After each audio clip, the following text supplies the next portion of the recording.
I know that you have said initially, at least, that maybe you had some reservations about the series, and then you were able to kind of look at it as a fascinating character study. I just talked to Ethan. He kind of described it as a 6 hour movie. Really, I'm curious if that's how you looked at it, and then also if your preparation for this series kind of differed from previous projects.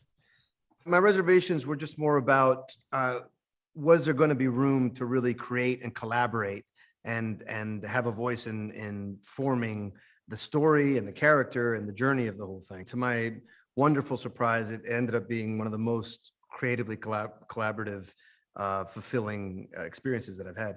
I didn't really think about it as a movie or a show. It was just a story that needed to be told in this amount of time. We just focused on really orienting the whole thing around the discovery of Stephen having DID and the fallout of that, and making sure that everything that you see in some way is connected to that internal struggle. You're now in a Marvel series. You've been in Star Wars. You were in Dune. I don't have to tell you this, Oscar. These are three of the most rabid fan bases in the world. I'm curious if you've noticed any intricacies in between the fan bases themselves, and maybe how your introduction into the world of Marvel has been going in comparison to those other two. Well, I think Star Wars, it was particularly frenzied because it was, especially for Force Awakens, it was bringing back the story. It had been a while. It was a whole new chapter in the saga.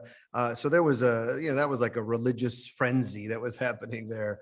Yeah, I'll say Dune is much more akin to like Lord of the Rings, very literary, people that have lived with the books for a very long time. So those are just fascinating conversations. And with the MCU, it's what's exciting about it is that it's a little known character. I know there's some, definitely there's some people that have been fans of it for a long time. I mean, he's been around since 1975, but still, a relatively obscure character. And so the opportunity to introduce him into the world and to a whole set of new fans, that's also one of the most exciting parts of this whole thing. You're talking about Moon Knight being a bit of an unknown character to maybe just a layman Marvel fan. How much research did you do, or did you kind of take a back seat and not maybe let any sort of influence get too much into what you wanted to do? I certainly went back to the comics and looked through them and took inspiration from it. One of the things that I did is I had the art department give me a bunch of different covers and photos of the different comics,